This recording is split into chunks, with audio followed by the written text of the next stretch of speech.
as we look into strengthening the wind energy manufacturing ecosystem in the country towards making India Aatma Nirbhar in the wind sector. The speakers, Dr. Prabir Kumar Dash, Scientist D, MNRE, who's working towards policy formulation, regulatory aspects, and the planning of the wind energy development onshore and offshore in India. We have Mr. RPV Prasad, the CEO of Envision, Mr. Deepak Pohekar, the plant head, and the Executive Director, JF Wind Power Coimbatore Private Limited. JF has been manufacturing gearboxes since 2008, and Mr. Mohekar brings in more than 30 years of extensive experience in the industry. Mr. Hemant Limai, the Senior Director, Global Marketing and Market Intelligence of LM Wind Power, a G Renewable Energy business. Mr. Limaya again has extensive experience, more than 23 years of experience, including almost a 2-year international assignment in USA, covering business strategy, strategic marketing, and business development. We also have as our esteemed panelist Mr. U.B. Reddy, the President KSC IWPN Managing Director of Inerfra Projects India Private Limited, a seasoned and a proven professional with hands-on exposure to almost all aspects of wind farm development for more than 25 years. And Mr. Prashant Vittal, the Chief Operating Officer of Senvion India. He is associated with Senvion as a Chief Operating Officer, bringing in extensive experience of more than 26 years in varied functional roles and general leadership roles in the renewable energy and the infrastructure sector. The session, ladies and gentlemen, is being moderated by Mr. Siddharth Jain, Head MEC Plus Intelligence Consulting.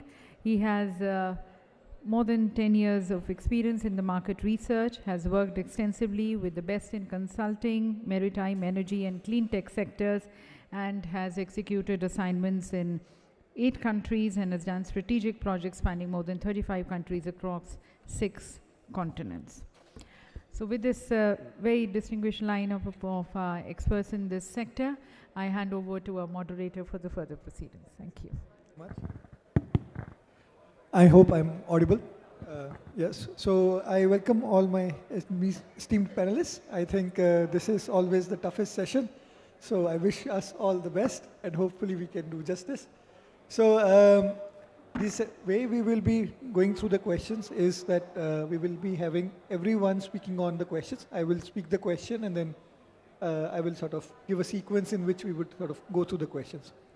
So because today we are celebrating the big milestones that India is achieving in the wind sector and what has been happening here. So I wanted to start by knowing that what do you consider are the biggest achievements of Indian wind manufacturing industry and manufacturing in general, because I think a lot of big supply chains are required to set up and to supply into wind. So what is the achievements that you would count are coming from this? So maybe Mr. Dash, I can start with you.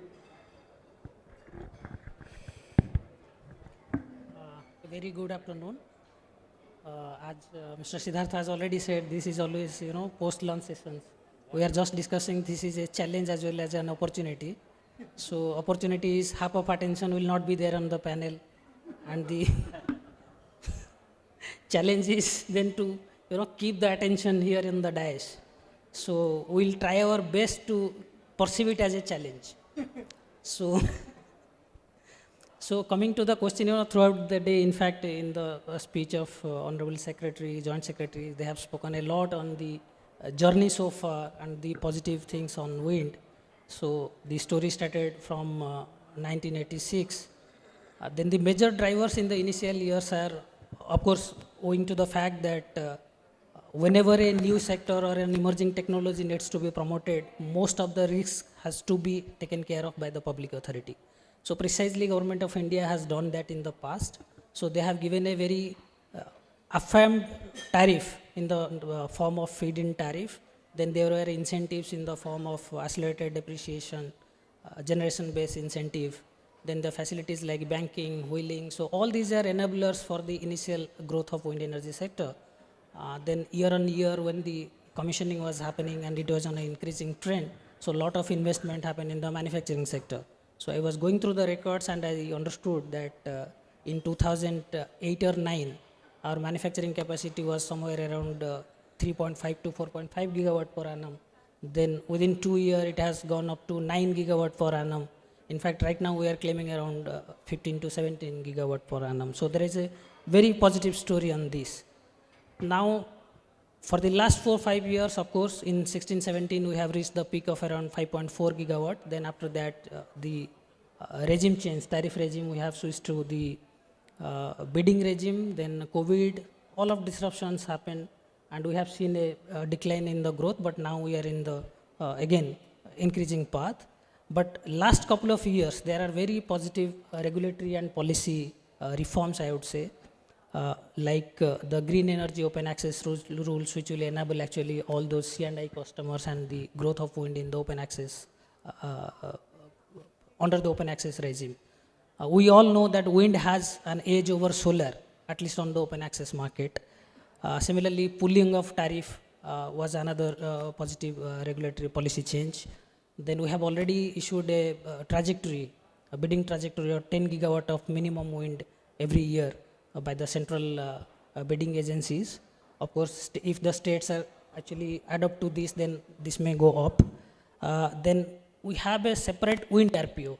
In fact, in the initial years, there was a push to promote solar, wherein solar RPO was different, then all other are non-solar. But now that focus is seen on that we have a separate RPO for wind. And if at all that mandating of the RPO through the BE Act comes, then wind will have seen its own demand growth there.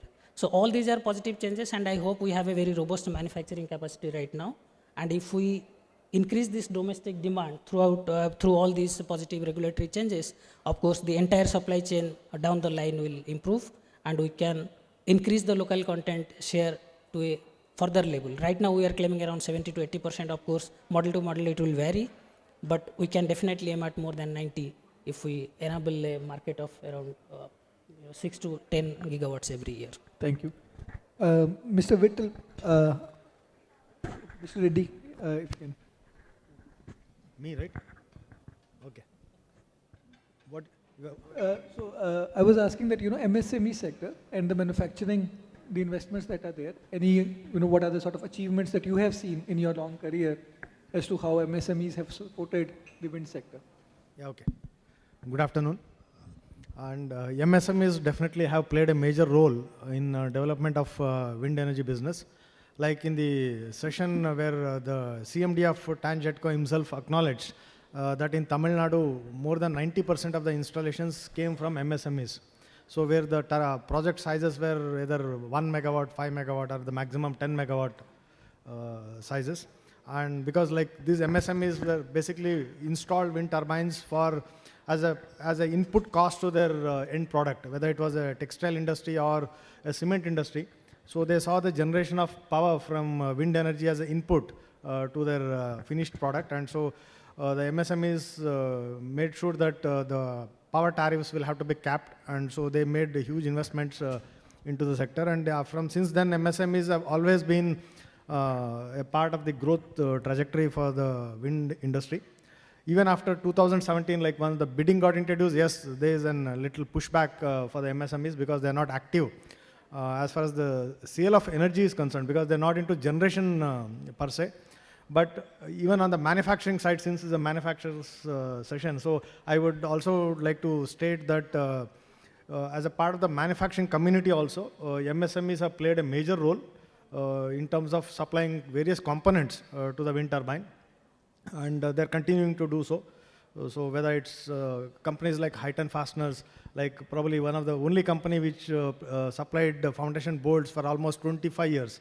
Now I think we have parallel vendors, more vendors, but I think they monopolized it, like some of the laminate manufacturers in Bangalore, very small companies, but they do also cater to the local consumption, but also export outside. So MSMEs have always played a major role, and like Mr. Rajesh Lakhani insisted, and also which was agreed by our JS Wind. So we hope that MNRE will come up with some more additional policies to get back the MSMEs into the generation as well. Great. So I think because we can't ignore this segment, at least it's a 2 gigawatt segment, Yes. which for last couple of years has been ignored. Thank you. So I'll ask now Mr. Vittal and then with to Mr. Prasad. You know, what has been your experience when you have been doing manufacturing, the role of MSMEs and in general Indian supply chain in terms of, you know, the number of jobs that is created, be it in the service side, manufacturing side, what have been the achievements and what has been the role? Yeah, thank you. So as Reddy rightly put, MSMEs has really played a key role. I can quote few of the examples, you know, where earlier some of these, as Reddy told, some of these fasteners and things like that we were to import, but then now, you know, everything is available in India. And also, you know, as Mr. Dash told, the wind sector, the installed, whatever I can call as the manufacturing capacity in India has really tremendously gone up. I can say India is one of the largest exporters of wind turbine components from India. Okay, take it blades or take it nacelle or any of this product, and this has really created a lot of huge job opportunities in India, because there are a lot of blade factories running in India now, and then typically each blade factory requires more than 1,500 to 2,000 people. So it's huge job opportunity which has been created, and it has all happened because of you know, the what I can say, the low cost you know, manufacturing which we have achieved in India because of the scalability. Okay. So this is one of the biggest advantage which has come in and has put us really in the pinnacle of exports, especially, you know, the blades and other things. Thank you. Mr. Prasad. Yeah, just to, before starting, I think this is a real challenge for us to, you see that you should all not sleep.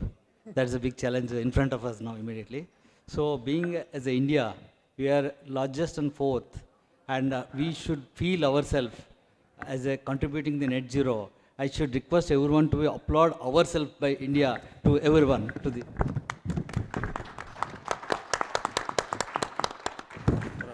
So with this, I think I done little efforts to wake up everyone. Okay, thank you. So yeah, answer to your question. Yeah, as Prashant added. So being India is one of the less cost manpower availability and all. So we have a huge manufacturing, I think Mr. Prabir also mentioned. We are already having around 15 gigawatts of manufacturing facilities are available. But of course, due to some reasons, few are not in operational or few are actively operational. So that is, again, thanks to our MNRE and all the state governments proactively taking a lot of measures for the policies and everything. With us, being OEMs, we have some reasonable visibility now. So that is really giving to all OEMs to be plan ahead of the schedules. I mean to say, to manufacture that, to bring the raw materials, a lot of things we have to do it. So that is really helpful for the giving some reasonable visibility to the manufacture that, because now everyone before panelists also mentioned to achieve our net zero target of 2030. So 500 means we have to be at least 10 gigawatt if we have to do it. But that is, as individual, it's a big challenge. But of course, we all put together as a government and OEMs and IPP and of course developers all together. I am confident we can able to achieve at least morning JS has mentioned, we can able to achieve 5.6 gigawatt. So really that is a great initiative by the government. One more thing, positive things I can mention. Really good that recently, again thanks to Secretary and JS, they are very closely monitoring. This is a new thing they started. Monthly they started all the platform together, means IPPs, OEMs, developers all together. They are closely monitoring, they are asking that on the table, what is the problem, you have to that's a welcoming step, and we are continuing that. That is really helping us indirectly that to achieve our targets. Thank you. So Hemkant, my question is again same. What has been your experience in terms of manufacturing, and what are the strengths of India in manufacturing? I think we have to see manufacturing in the global context today for India, and I think for our company we are one of the earliest to come to India almost 30 years ago. We have done over 50,000 blades in India, contributing to almost 1/3 of installed capacity. But what we are seeing today is outside, say, certain countries, India becomes a viable global manufacturing hub, not only because of skills, but it's a unique combination of skills, scale, and the cost position. On top of that, if you see that we are not constrained by any geopolitical constraints that many other countries face, this window of opportunity is very, very unique to us. We have the scale of manufacturing, we have a right set of cost, and now with domestic segment improving, our utilization, our operational leverage is going to become better. So the cost position, the availability of people to provide world-class products out of India, to me that is the biggest strength that we have developed over the last, say, 20, 30 years of setting up manufacturing here. Not just the blades, but I think across the value chain, we see that we have good skills, we have a very, very favorable cost position. Thank you. Mr. Deepak, same question to you. What do you think are the strengths from your perspective? Yeah, first of all, good afternoon, and thank you for this opportunity. I represent ZF Wind Power. We make the gearboxes for wind turbine. And I completely agree with Hemkant. We are also not so early, but quite early to start the gearbox manufacturing in India. So far, we have also supplied around 43 gigawatt gearboxes from our factory. And as you said, if we want to see 43 gigawatt installation in India is really a pride. If we really divide this 43 into 10, 10 and last 10, the amount of time we have taken for last 10 is quite long compared to the earlier 30 gigawatt. There are reasons, and we know all that, but what I see is the future is bright, and I see a lot of opportunities coming up for all of us. The gearboxes which we have made, and obviously we had a capacity and we have also exported the gearboxes. So as far as the supply chain is concerned for making turbines is already there, and we can scale up quite fast provided we see a very robust demand, because this industry is a highly capital intensive industry. So unless there is a robust demand, the investor will not come up for the suppliers will not come up for the investment. So we may discuss maybe later on, but as a whole I can say that we have an exportable product which technology wise can match the global standards and can be produced with very high quality at quite a reasonable cost. Great. So one of the things that usually comes up is that, you know, globally the technology is changing and it is going from 2 megawatt to 5 megawatt, and in India most of our manufacturing, as I understand, is still in 2 megawatt range. So to be able to sort of get to that, what are the biggest challenges? So I will probably start with the OEMs. Maybe I will start with, again, Mr. Vittal, with you, that okay, when you go in increasing the size of the turbine and getting access to that, what is the challenges that we have in India to be able to go for a larger size turbine, and hence the manufacturing of that? I mean, just directly giving few points on that.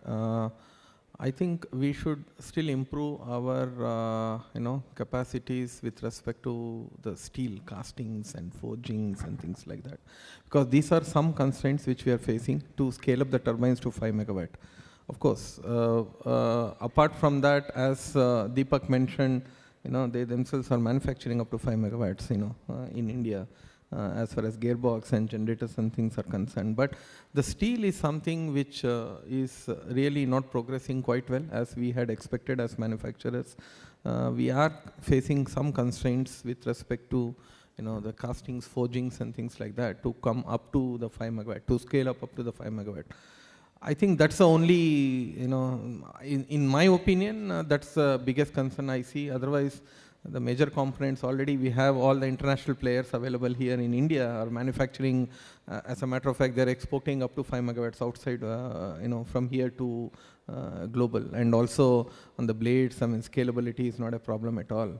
So that is something, which I think government has to discuss with some of these large steel companies to see whether, how can they do something on this castings, forgings and things like that, which is, again, we depend largely on our neighbors for that. Yeah. See, I started my wind career 1996, almost you can say 2.8 and 3 decades. See, I worked in the 230 kilowatt, and now I'm representing Envision 3.3. Of course, you see these last 3 decades, how many models has came. It's not really not much big models, but now going forward, definitely we can get the more new models and higher models. But in India, we have our own challenges of the mainly, you can say, adding to what Prashant has mentioned. On the, if you see, one is thanks to him, I think I already mentioned 5 gigawatt is available. But going to the higher turbines, size of the bearing dies is going to be increased. Size of the axles is going to be increased. So these are the few other challenges we cannot able to, at present India, we don't have any facilities to supply that. That is, we are already evaluating as a part of the localization. But we are facing some challenges. Still, we have to be import those particular components. Those we have to see that. For that, maybe you can discuss maybe later how government can able to give the components manufacturer, how can able to give some PLS schemes or something. Maybe that maybe give the component manufacturers to do it. And coming to one more challenge here in the, because we are planning to, we already have a from Envision 3.3. We have done this recently one study we want to be launched the next turbine for the 5 megawatt, the 5 megawatt that is of rotor die of 182. So we done a study. Of course, our highways can take care of this one, but from the highway to the going to the internal project sites, all projects are interior. So that is again big challenge. We have to be cross some villages, we have to make the bypass, or maybe even highways also we have to do some lot of modifications, and we have some restrictions. For example, going to the higher turbines, tower diameter also going to be increased. So that is also one more challenge. We have a limitation, I think 4.8 meters only can able to transport now. So because of our existing bridges, so those also to be as a holistically we have to see how we can able to technology ways. Of course, we have a data is there. OEMs definitely put a lot of efforts to the R&D, and we can see that how we can able to simplify and do it. But as a India holistically, we see all these challenges of the logistics and the local administration. Those also to be improved. Then maybe we can definitely bring the new turbines.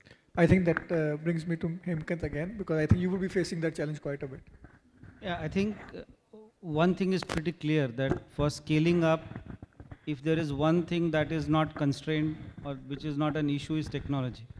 I think technology is fairly linear. What you have for 3 megawatt, it's a matter of scale and size. So my fellow panelists have already talked about the challenges that are coming with the size.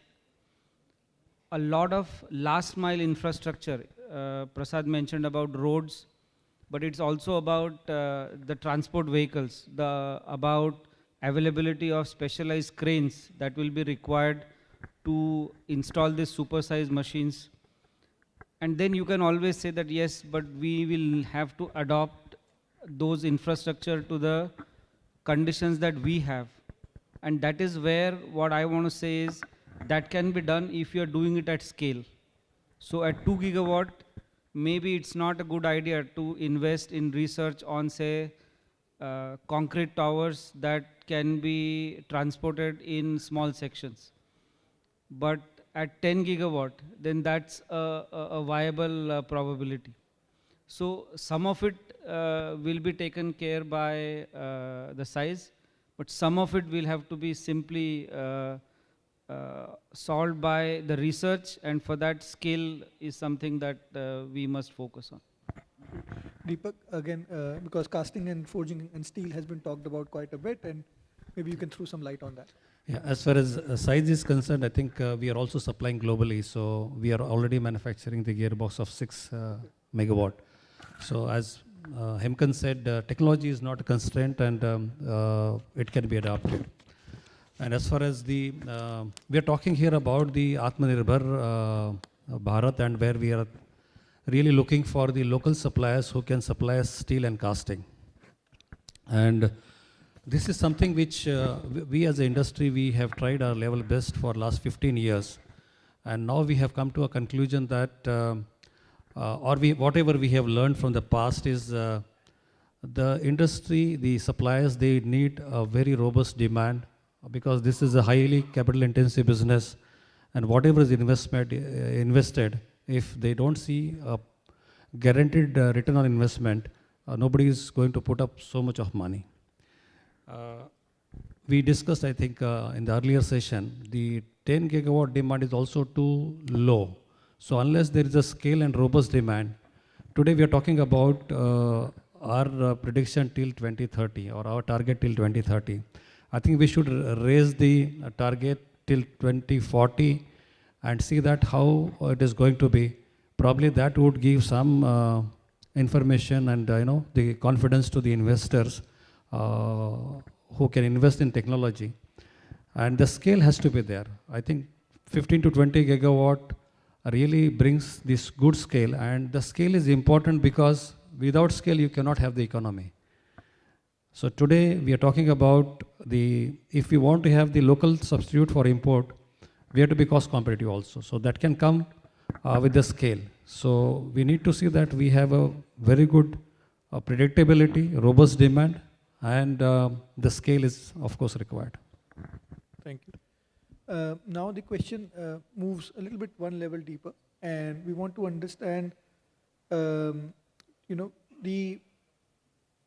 automotive sector, for example, India is highly competitive. We have huge supply chain which is coming from India, and every time when I talk to supply chain companies, the largest OEMs, they are adopting the OEM way of thinking in terms of costing, in terms of, so India has already had a success in the automotive sector. What would it take to become more competitive, especially against China? When you look at the scale at which the factories are coming there, the amount of work that is going on there, would we be like solar, or would it become, when India can stand on its own? And what is our, competitiveness?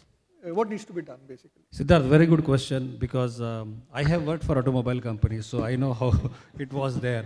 And I also have one section where we make the axles for the off-highway vehicles. So the supply chain for automotive is already available, and it is developed over the years.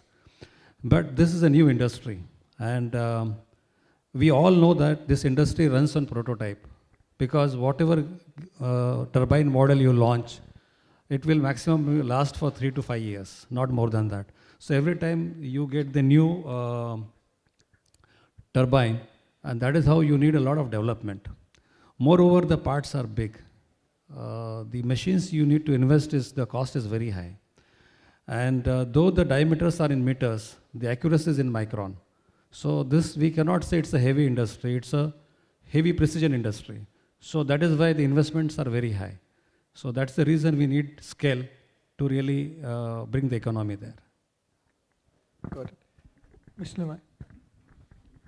I think in terms of what is required to take it to the higher level, then we are getting into on competitiveness, what elements of competitiveness we are missing.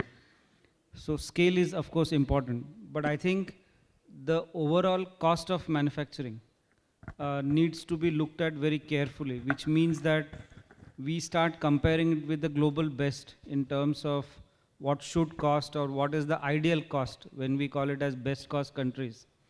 We have to compare ourselves with all the elements of cost. And I would say electricity is one of them, cost of power. I think it was mentioned in the inaugural address that Tirupur as an model, why they were successful, because they could manage and hedge their power costs for 25 years. And today if you compare that, our competitiveness is lacking because of the input cost in terms of electricity, in terms of raw material. The third important thing is because we are not exporting so much, our shipping cost, the logistics cost are unfavorable as compared to, say, countries that are exporting a lot. And there, then we need at least a short-term support to be able to manage or bridge the gap. And third most important thing, at the end of the day, it is about money. So cost of capital, availability of credit lines, how are you able to compete with a very aggressive exporter with deep pockets? And that is where our EXIM policy, our availability of credit lines, and how you can compensate small and large manufacturers to be able to stand up and compete with the let's say the best cost countries in the world.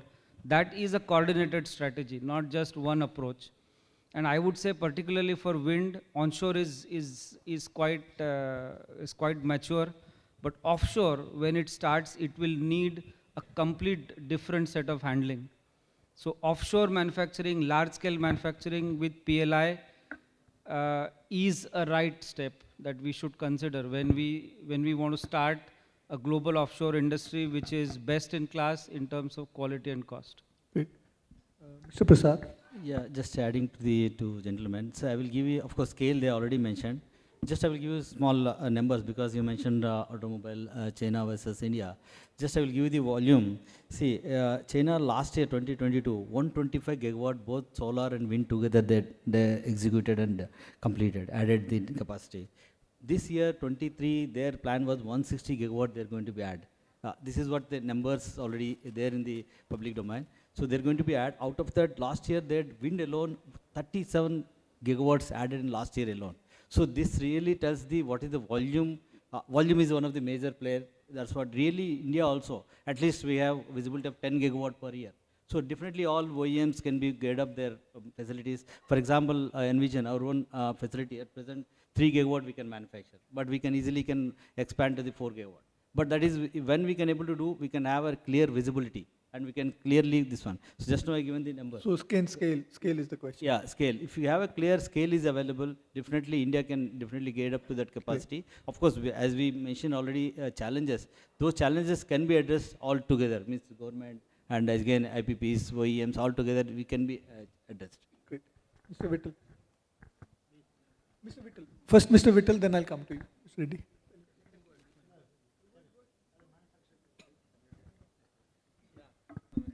I can reflect the same points what Hemkant was telling. One is the cost of capital. Compared to our neighbors, the cost of capital is very, very expensive. This is really impacting the manufacturing sector very much.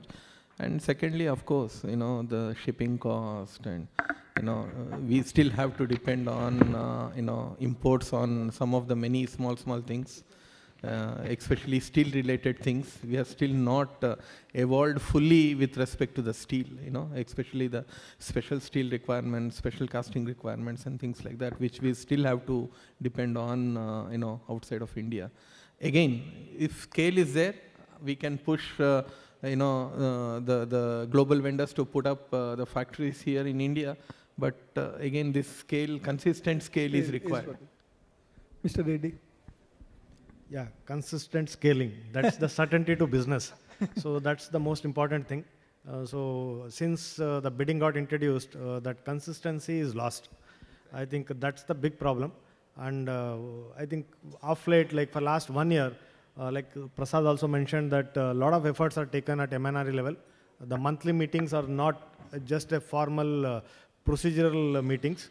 A lot of issues get discussed, and before meetings we send our agenda points to the ministry, and ministry internally circulates, the JS does circulate to all his officers, and they have internal deliberations, and sometimes they talk to us before the meeting, and at the meeting we have a very open and straightforward discussions. We put forth our issues, and many times like the secretary himself responds directly, and before the next meeting many issues get resolved also. Like in the morning in his keynote address, he did mention about the MOD issues, the Ministry of Defense approvals, which is a big issue for the industry today, because it's completely a black box. Because we make an application, so whether we get an approval or not, we don't know until we see that in writing, and they don't cite any reasons for rejections. So we did bring this issue to Secretary's notice, and he started acting on it. So are the many other issues. So I would say that yes, there are challenges as far as the certainty to business are concerned, but they are getting addressed of late, and unlike earlier. So a lot of issues are taken up on a regular basis. The industry, all the three associations do bring our day-to-day issues for the discussion table, and MNRE under the leadership of Secretary and Joint Secretary are addressing each of them. So with this, as long as with these efforts continue, I'm confident that by 24, when we have the Global Wind Day, it's not only that what we are targeting about 5 gigawatts of installation this year, probably most of the issues that we are facing today will also be resolved.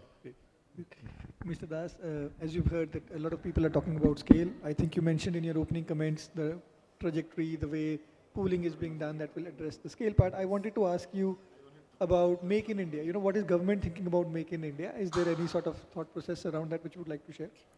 First of all, I agree with my fellow panelists that a demand, scale and consistency on the scale. This is universal truth. It is required, I mean, for any industry to that matter. Okay, sorry, now I'm audible, I hope. So scale, I agree with my fellow panelists that scale and consistency on that scale is definitely required for any industry, so which is true for wind as well. So in fact, all our actions some way related to ensuring that only. And coming to Make in India, definitely Make in India is a priority, and wind industry which has a solid base, I would say. So this is a fit case which can be taken into the higher levels. So to do that, in fact, what is required to me is to have a comprehensive study starting from the raw material or all input materials which is going to each and every component on wind, then look into the gaps, either availability in India or the gap in terms of cost or lead time, supply lead time vis-a-vis other neighboring countries. And I hope there is a great opportunity here considering the right now the geopolitical situation we are having. So India has a great opportunity to actually grab this and to be an alternative to our, you know, the neighbor, which my panelists actually always were comparing that, because we know if we compare with China, we have a long way to go. But to do that, we definitely need to have that intervention points, certainly kind of knowing where these interventions are required and how much interventions are required. So there we need a complete study, comprehensive study on each and every input materials. Then probably we can think of in terms of policy or in terms of other government interventions. I think everyone here in the room will be very happy to share their inputs, especially around raw material, shipping costs, cost of power, exim policy. I think will be there. You be ready, sir? You had a point? No, I just wanted to complement what Mr. P.K. Das was saying. So wind, unlike our other cousin in the RE, is completely Aatma Nirbhar. So our dependence on any other country will be minimal. Yes, we do have to depend on certain castings and forgings, but that's quite insignificant as compared to the larger number of components that go into a wind turbine. So I would say that wind is already an Atmanirbhar, and with proper support from the ministry and with a clear visibility of business, I'm sure we can scale up the installations year on year. So I wanted to change the track a little bit, because now what has happened is that we all know that scale is important, and then we have to build scale in India to make sure that our industry is competitive and make sure that the policies are aligned. But world over, there is a big trend right now in terms of the Inflation Reduction Act, the Commodities Act, the Green Jobs Act. There are so many subsidies that are coming to attract manufacturing near shore, near the markets that are there. Korea is setting up offshore wind. Taiwan was planning to set up it. Then everybody wants to do local manufacturing. So in this renewed environment where we are A, subscale right now and need to invest, B, there are new sort of incentives that are globally available. So how hard does it become for the Indian industry to compete in this environment, considering all these new changes that are there, which were not there 3-4 years ago? So I leave this question open to any of the panelists who might want to sort of share their opinions. I think we have been seeing this for many years. As a global company, we operate on almost all the key markets. What we are seeing today is a response to two things. One is resilience of supply and security. So you want cost and you want your supply chain to be resilient for to address any issues that might happen globally. We have started to see a bit of onshoring, let's say, for example, the IRA provides tax incentive if you are able to manufacture components in the mainland US. It's not a how should I say, it's not a domestic content requirement as such, but enough incentives to get manufacturing in. Similarly, Europe has Net Zero Industrial Act and the Critical Raw Minerals Act. These are essentially incentivizing to think about how to improve the resilience of the supply. It's not necessarily a local content drive. And I think what we have to make sure that our manufacturing setup is globally competitive. I think there is no other way to ride through this.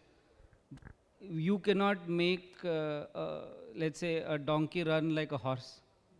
You need to have an inherent competitiveness in your manufacturing ecosystem to be able to ride and actually thrive in this competitive environment. So we have to take it as a challenge that how can we make our products competitive even with these incentives. And that is the skill that we have. We have to just get that act together. Of course, it will mean that some of the low-hanging fruits that they will get, some of the large components that are very, very difficult and costly to ship, those onshoring or friendshoring will happen. But I don't think that will apply to, say, every component across the value chain. Anybody else would like to share their views?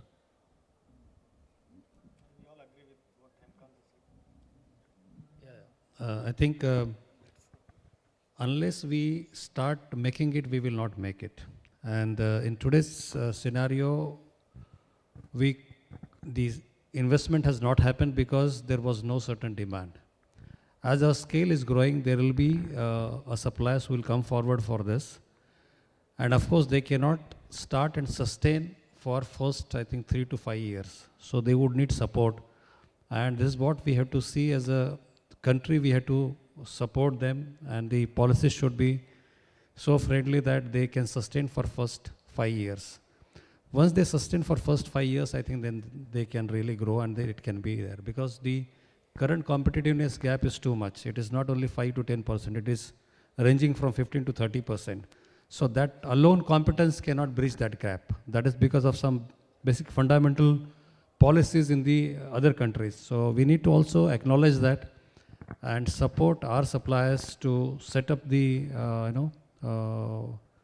industries which can supply we can create a local supply chain. And as I said, they will need some support for first at least 5 years. Without that, they cannot be competitive. So initially, first 5 years, they would have a learning time. They will improve their competency. And then they'll be a global then they'll fight globally. So that is what I think. So just to add to the point, so I was talking to some players. So they say that there are two ways you can actually build an industry. One is prescriptive, and second is incentive. So local content requirement would fall into a prescriptive, and that is usually costly. And then incentives is usually the policy that USA has applied to get the same local content and still be able to sort of get there. And that incentive has to be given in a very generic manner, and so that industry can figure out where does it go, and so on and so forth. And generally, what I've also heard is that there is a lot of automation in some of the parts of the wind supply chain which will go to these countries, but the ones which are labor intensive or where ESG is a concern, and we can sort of manage that in India because we are also coming up with a carbon market and we can have rules which will be different. So that can be done in India, and that could makes a big opportunity. So I think the industry and the government has to sort of work hand in hand. It cannot be that everything has to be in place and everything is there. So with that, I open the floor to everyone here. So maybe any wish list as a manufacturer you have, sir? Yeah. So I think 2-3 hands have come up. So if somebody can take the mic. Especially any wish list, top 5 things that you would wish to happen in the country so that manufacturing can be strengthened here. Not so much questions, but wishes. He's getting the mic there. there. Meanwhile, I can add one point. Yes. See, just already our fellow panelists mentioned. See, we are talking about new turbines to become new higher capacity. Yes, we can bring. For that, again, component manufacturer. Generally, as someone mentioned, initial first one to develop, it will be huge cost involvement is there. At least those areas maybe as a MNRE government has to think to development of the prototype of that particular first one. That can be incentivized, or that can give you some incentives or benefits. So naturally these component manufacturers, they will come up and say that yes, we can manufacture, because whenever volume is not there, then no one will be start developing. But at least in the interest of the country to develop the component manufacturers, if you give that the prototype development, for example, you can say someone, as I mentioned, that we don't have a huge diameter of bearings, or maybe huge, we can give the manufacturers to incentivize, yes, you develop first one. Government will going to be incentivized. So that is going to be give us some good benefit to the component manufacturer. Upcome they will come and they will start doing that prototypes. Sir. Yeah, I have got one wish list what you said. See, till 2010 in wind industry, there were about 65% of the investment was from retail or MSME sector, which had reduced to say around 35%, but that is also old one. Now, since 2018, there is no investment possibilities by retail sector because of the bidding process and others. Now, in 2018, MNRE also had issued one advisory to all the states, but that also didn't work properly. Now, what I said that there is a possibility of, suppose we have 200 megawatt each state, say around 1600 megawatt can be installed in retail and MSME sector, provided we give some incentive to the DISCOMs. Suppose just as a figure, if I say that 350 rupees is the tariff rate, where DISCOM gives, pays 3 rupees, and there's some subsidy from the center, which I know that center is not inclined to give any subsidy, but they are giving some aids to DISCOM via KUSUM and other this thing. Now, if that can be implemented, say about 50 paisa, that will give a chance to develop 1600 megawatt in 8 states.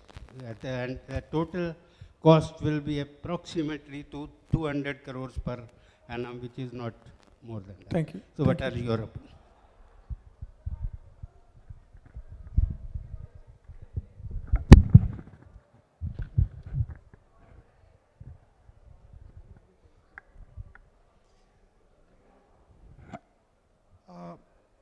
There are some puzzles in our sector. We claim we have 15 gigawatt of manufacturing capacity. When we go to an IPP, he is not getting wind turbines. The market size is 2 gigawatt. Still, we do not have wind turbines. And we are talking about everything. We are talking about scalability. We are talking about, if you go to an OEM, he wants 1 year, 18 months, 16 months to supply wind turbines. So there is a gap, which I do not know how to fulfill that gap, because every country where the industry is thriving, they have a sustainable program, and the local industry first make for the local market, and then they look at export. In our case, there are OEMs, they use this land to produce machines for export, and machines are not available for the local market. So it is up to the ministry to ensure, first, the market is grown, a sustainable growth is there. Till 2017, every OEM knew that there's going to be so many megawatt which will be installed in the coming year, and there was sustainable 8 to 10% growth year after year, which is very important for any sector to grow and thrive. But in case of wind energy, it's very much dependent on government policies, and any manufacturer is hesitant to invest money based on local demand, but they are ready to invest money for export. So I think this is one area which we should address, and have let it be 3 megawatt, 5 megawatt, but a sustainable policy in such a manner that 3 to 5 megawatt is happening, and then there is some growth, then machines will be available. I think we are fully equipped to manufacture wind turbines, even 95%. We should not be worried about 5%, because something or other can keep coming, and there is no problem with manufacturing sector, no challenge. Unlike our other RE sectors where there is a huge dependence on import, in wind energy there is no dependence on import. We have to have a sustainable market, and we have to make machine for local market, not only for export. Thank you. I think anybody would like to do remarks? I think I fully agree with what Madhusudan sir has said. Sir, like just to take it forward from whatever you have said, when you were very active in the industry and when you were supplying turbines, the business model was different because we had feed-in tariff. So based on the feed-in tariff, there were among all the 8 states, at any given point of time, at least 4 to 5 states were always there to give us the business. So based on those inputs, as an MD of a company, like you used to like probably say that this year I'll make 1,000 machines, and you give this target to your entire team. And based on the target, like the manufacturing head goes back to his shop floor and plans for those 1,000 machines. Then he in turn talks to his component suppliers, the raw material suppliers, etc. Parallelly, there was a projects division which builds projects for 1,000 plus with a buffer of say about 20%. They start developing projects independently, and there was a sales, which was an independent arm, which used to sell independent of the manufacturing. And as the turbines got manufactured, based on the progress at site and also on the readiness on the customer, the machines were shipped. That decision was always taken at the corporate office. Now with bidding coming in, there is always an uncertainty because the bid happens, and based on the tariff, like the IPP talks to the manufacturers, and again the size depends on how much capacity they won. And if it's 250 or 300, if one of the turbine manufacturer gets that order, then he goes back to his component manufacturers or this raw material suppliers, and he starts buying material. Now, again here, he doesn't get a volume advantage because he has to, this will be a very sort of a retail purchase for him. So the cost economics don't work, so the turbine price goes up. And again, because the business is not continuous, the shop floors are also not occupied 24/7. Like it's a very inconsistent way of doing manufacturing. Like it is not a uniform way of producing nacelles or any component of the turbine for that matter. And even after making the turbine, in the today's scenario, the development cycle is completely ignored. In the earlier regime, like we used to always develop projects ahead of taking orders. Like once the PPA got signed, within 24 months, the project had to get commissioned, and it used to get commissioned. But today, like the development cycle, which used to be at least 12 to 18 months, that is completely forgotten. So the entire development starts only after an IPP wins the bid. Now in the process, when the manufacturing and the development starts together, we'll have at site land acquisition issues, ROW issues, etc. So because of that, suppose somebody makes a turbine, either the turbine is not lifted, or if it's lifted from the factory, it goes and sits on the ground, it doesn't get installed, or like in Gadag today, hundreds of turbines are installed, but they're not connected to the grid because there's no substation from CTU. So these are all multiple challenges, sir, and I think, as you rightly said, I think the effort today is to actually synchronize all of them. And in various meetings at ministry also, these issues have been brought to the notice of the respected secretary. And the secretary and joint secretary both are trying to address these issues, like the development cycle. The importance has been understood, and secretary has assured that he will organize some meetings with the banking sector to finance the development activity independent of the IPPs, etc. So we should actually with this, we should see a better days ahead. Yes, I just have one minute each. I mean, last comments. I just have to, from a manufacturing perspective, I just have to say this. we will utilize our capacity to basically be afloat and make money. If we do not have a purchase order, we will not make. So there is no value of a capacity that is not utilized. So if we have to utilize the capacity to an extent that we are prioritizing what we should produce and install here, it is important for the whole value chain to recognize that there is a cycle. If from PPA signature or PSA signature, if the COD is 24 months, we cannot come on 22nd month or 18th month and say now we want 2 gigawatt worth of equipments to be done. 9 mothers together in 1 month will not produce a child. So with that, I'll just rest my case that it is a sequential process, and we need the time that we need to produce the gigawatts that we have to commission here. Yeah, just adding to one more point, Mazun sir, the question. See, we had already, for example, our own case, we already manufactured 1.2 gigawatt of turbines, all few are in at plant and few are in at this one. Out of that, 900 already dispatched. How many is installed? Only 400 installed. How many is commissioned? Only 100 megawatt is commissioned. Because as Mr. Ibia has mentioned, Koppal, there already turbines are up, but there is no grid substation, AHV line is not ready. So these are the different challenges are there. Those as again all everyone together we have to see how we can able to address and we can able to expedite our installations. With that, I bring this session to a close. I thank you everyone. I think we managed to keep people here. So all good job. Thank you so much.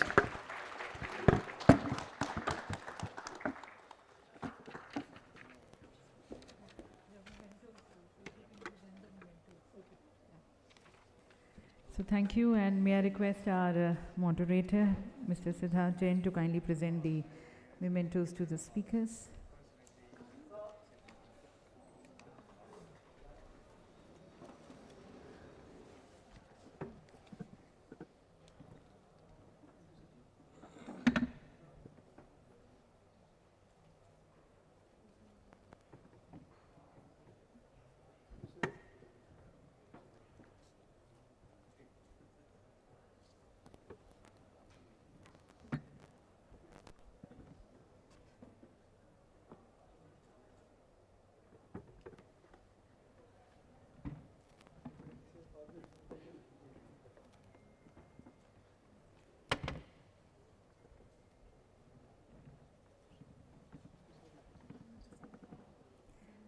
And Dr. Dash, if I can request you to kindly present it to the speaker, to the moderator of the session, thanking Mr. Siddharth Jain.